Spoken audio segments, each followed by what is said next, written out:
Okay guys, so today I am in the third chapter which is known as the answered prayer. So, have you ever had an answered prayer? What wouldn't men give just to feel certain that when they pray, something definite would happen? For this reason, I would like to take a little time to see why it is that some prayers are answered and some apparently fall on dry ground. So, when you pray, believe that you receive, and you shall receive. Believe that you receive is the condition imposed upon man, which you guys don't do. You guys don't want to believe. Because that not believing, you don't want to believe those prayers because you feel like if I believe it, then if something happens and if it doesn't happen, then my heart would break. So all this you guys think, and that's how you don't believe it. Okay. So prayer granted implies that something is good in consequence of the prayer which otherwise would not have been done. Therefore the one who prays is the spring of action, the directing mind, and the one who grants the prayer. Therefore the one who prays is the spring of action, the directing mind, and the one who grants the prayer. Such responsibility man refuses to assume, for responsibility, it seems, is mankind's invisible nightmare. So if you see this phrase, it says that pray as if you have already received it and it will be yours. Now, why does it say that pray as if you have already received it and it will be yours? Because you need to believe in order for that prayer to be answered. Now, you guys pray, you guys affirm, but then you don't want to believe. You are like, okay, I'm praying for things to be good, and then you don't want to believe that things can be good, or you don't want to believe that things are already good right now in the spiritual realm. It might not have reached you in the 3D, but it is like, this is what the truth is. You guys don't want to believe in it. Why? Because that's the problem. That's what you're not implementing. That's why you're not seeing what you want to see. So yes, now a prayer granted implies that something is done in consequence of the prayer which otherwise would not have been done. Therefore, the one who prays is the spring of action, the directing mind, and the one who grants the prayer. Such responsibility man refuses to assume, for responsibility, it seems, is mankind's invisible nightmare. So you are the reason something is happening or is not happening. But this responsibility you guys don't want to take because it's like, it's too scary. Oh my God, everything I've done this to myself. I've done so much. I've created all this for myself. Yes, you have created all this for yourself. So the whole natural world is built on law. Yet between prayer and its answer, we see no such relation. We feel that God may answer or ignore our prayers, that our prayer may hit the mark or may miss it. The mind is still unwilling to admit that God himself subject to his own laws. God subjects himself to his own laws. How many people believe that there is between prayer? How many people believe that there is between prayer and its answer a relation of cause and effect? Let us take a look at the means employed to heal the 10 lepers as related in the 7th chapter of the Gospel of St. Luke. So Jesus saved lepers. Lepers means people who cannot walk. So they are basically sitting in the wheelchair. So let us read about this, okay? So we are told that the 10 lepers appealed to Jesus to have mercy on them, and that is to heal them. Jesus ordered them to go and show themselves to the priest, and as they went, they were cleansed. The Mosaic law demanded that when a leper recovered from his disease, he must show himself to the priest to obtain a certificate of restored health. 1 minute. Yeah. Jesus imposed a test upon the lepers' faith and supplied a means by which their faith could be raised to its full potency. If the lepers refused to go, they had no faith and therefore could not be healed. But if they had obeyed him, just a second. So basically, these people who were not able to walk and like they had some problems walking, so they went to Jesus and said that, you know what, I want to heal myself. Please have mercy on me. So that's what these people said. And Jesus ordered them to go and show themselves, to have mercy on them, and that is to heal them. So Jesus ordered them to go and show themselves to the priest. And as they went, they were cleansed. So the Mosaic law means Moses. The Moses law. Okay. demanded that when a leper recovered from his disease, he must show himself to the priest to obtain a certificate of restored health. Jesus imposed a test upon the lepers' faith and supplied a means by which their faith could be raised to its full potency. If the lepers refused to go, they had no faith and therefore could not be healed. But if they obeyed him, the full realization of what their journey implied would break upon their minds as they went, and this dynamic thought would heal them.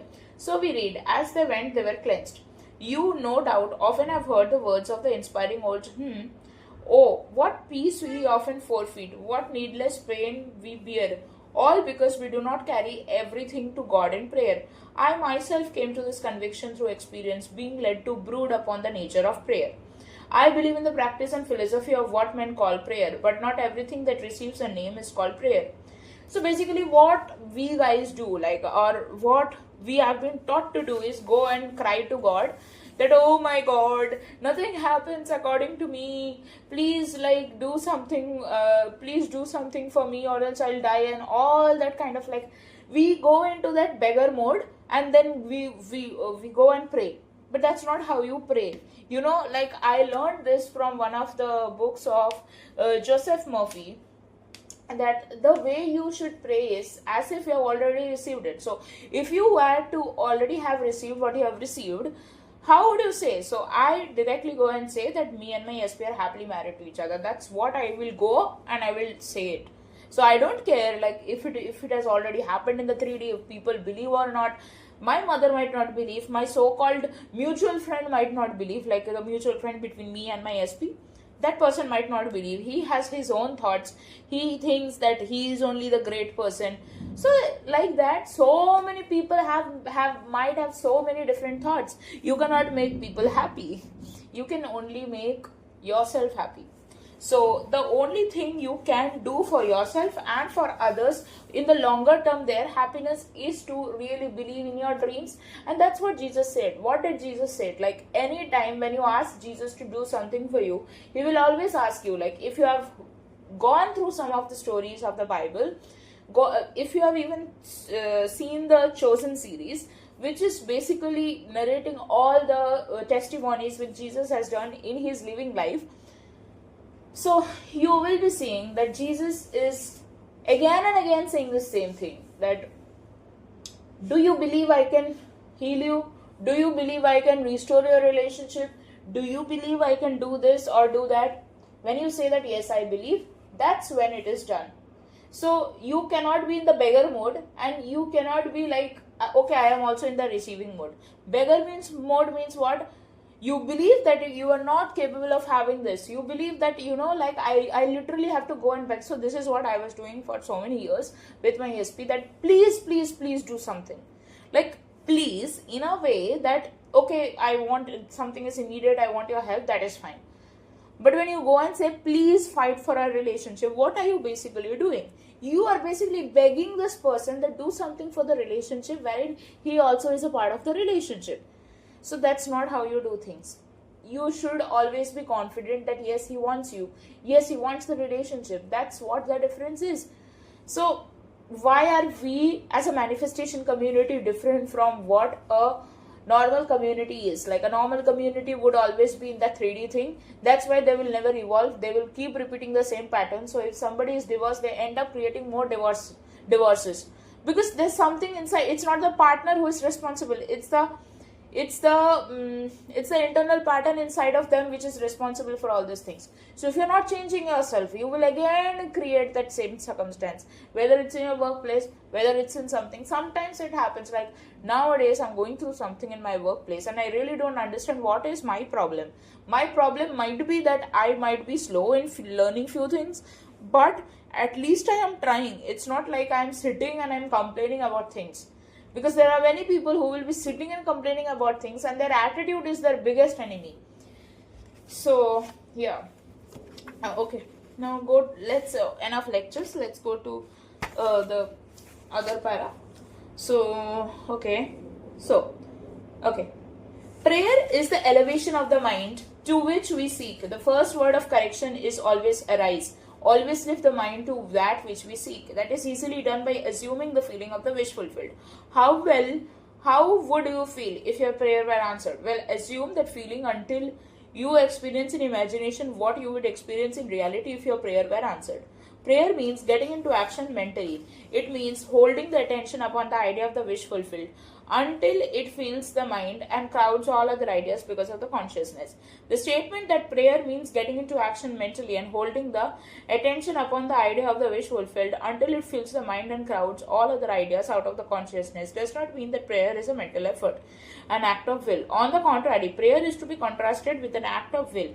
Prayer is surrender. It means abandoning oneself to the feeling of the wish fulfilled.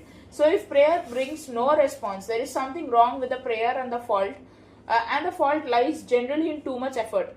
Serious confusion arises in so far as men okay.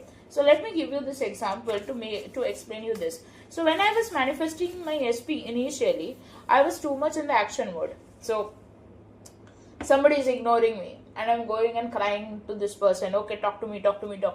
And even he used to feel helpless at times because maybe he was not in that mood to talk to me or something like that.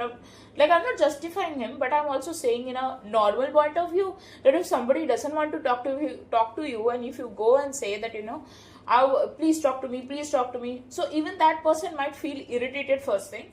Second thing is that you're not giving this person time to heal or time to feel better about you and things in general.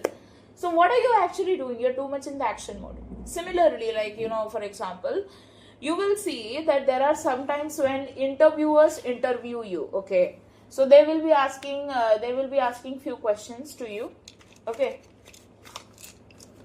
They will be asking few questions to you. They will also be giving you certain tasks.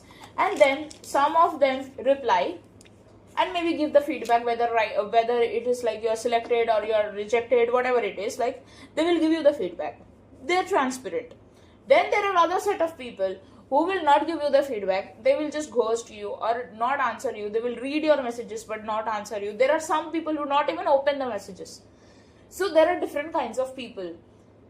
I don't know why I started this topic, okay? So, now I understood. Like, okay, so the reason why you are not getting what you want is sometimes too much action. The problem is, so when I was doing all these kinds of things, like, going and begging to my SP that please give us a chance and all that kind of stuff, I was too much in action and he was in no action.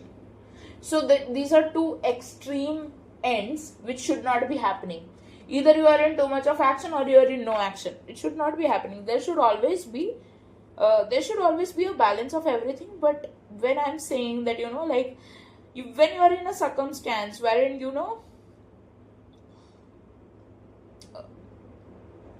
I just want to tell you, like, whatever you do, it should not be, I'm trying to do this too much. Have you seen, like, I've seen my SP about all these kinds of things. I don't know, like, I go back to him only whenever I want to give an example or something. So what he used to do, initially he was a very sweet person, like, he used to talk to me, he used to do everything possible, but he always had this one principle. Like, he still is a good person. I'm not saying anything changed, but all I'm saying is that he started putting he started being a different wait, I don't know how to explain this to be honest. For example, when you are suppose you put a dupatta in your face, so your actual identity would not reveal, right? So my SP was one of them, wherein he was not being the real him. Like, even if he had inside of him his real feelings, he never used to show and all that kind of stuff. And that kind of bothered me because it was very important for me to know that he loves me too. And he wouldn't show it. And that kind of hurt me so much that I went into,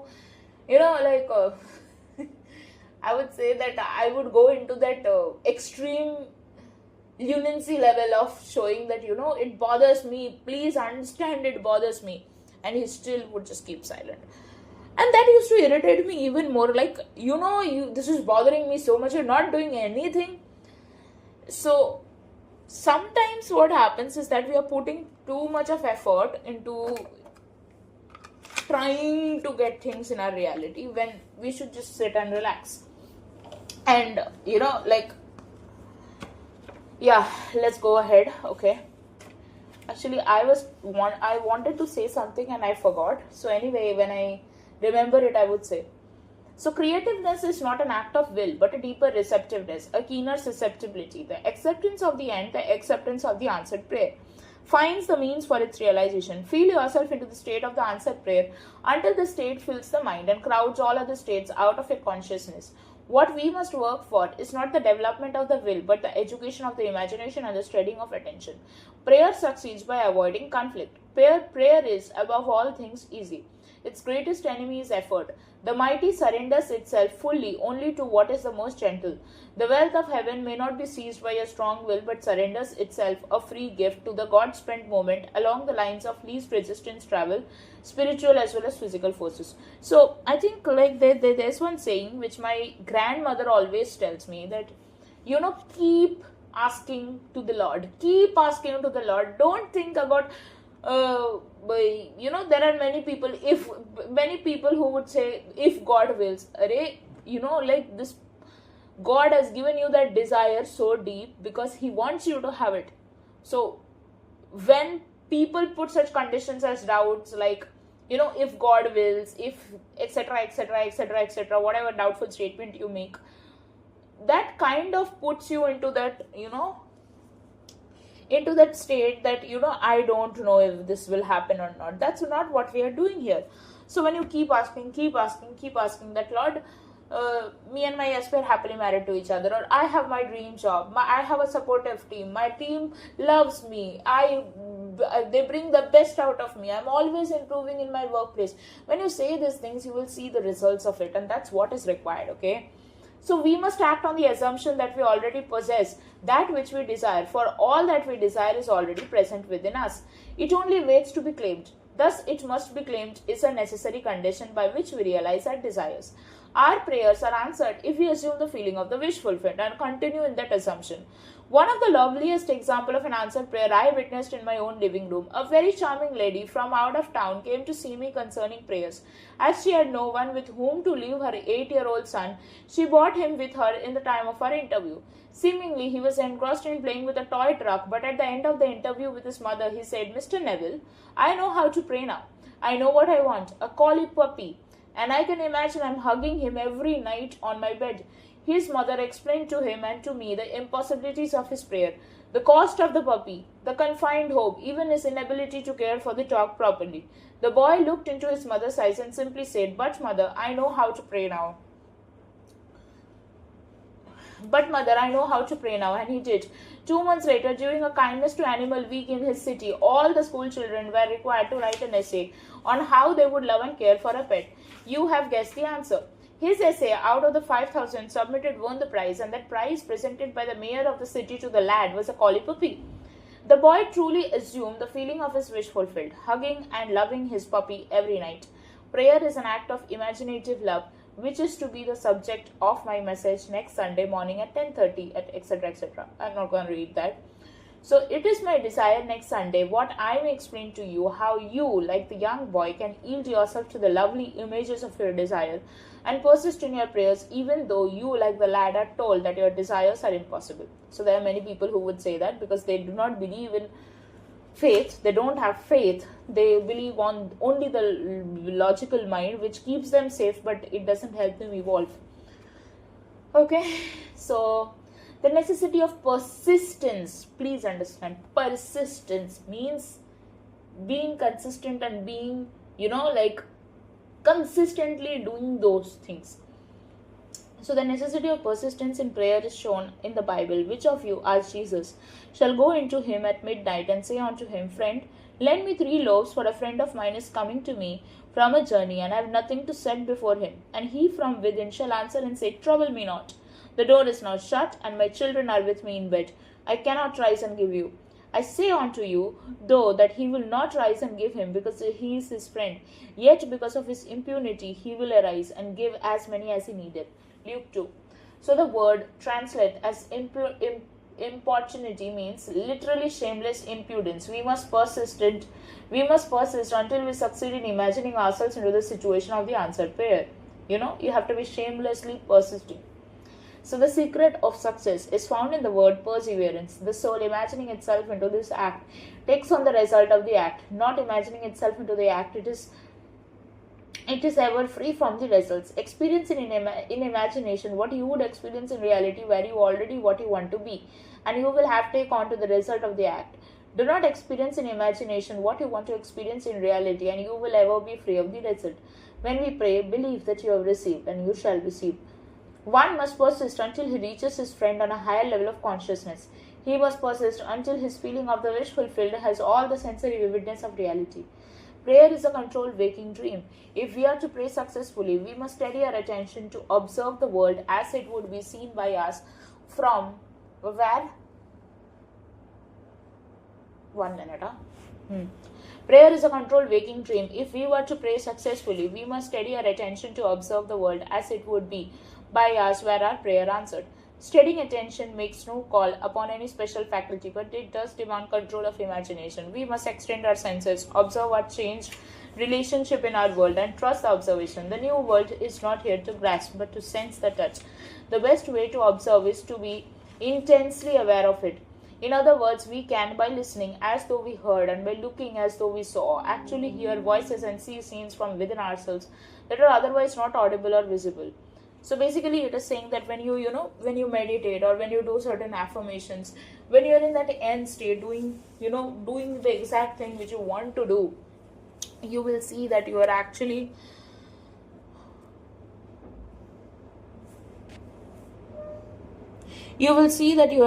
there at that thing.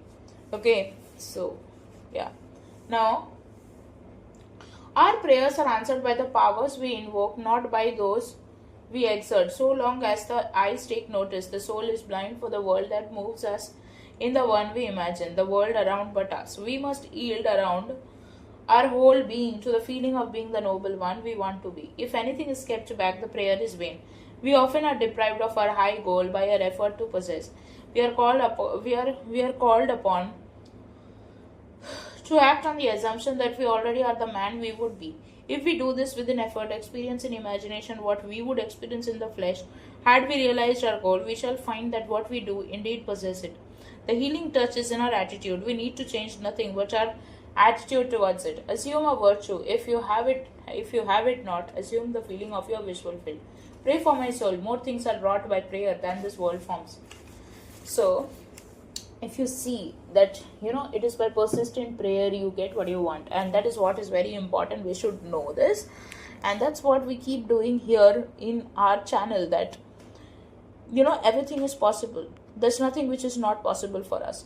Everything has happened. If it has happened to somebody else, it can happen to me too. So many people have been successful in manifesting their SP. So many people have been successful in manifesting their dream job, or whatever it is. Like, there are so many people getting exactly what we want. So it's a stupidity to think that you will it can happen for them, it cannot happen for me. You're not an exception to this rule. You are you can very well have what you want. That's what I wanted to say, and I hope this helps you guys, because me bringing these things to you is to actually literally help you to believe in your dreams and that everything is possible. That's the thing. That's the funda. Okay, thank you.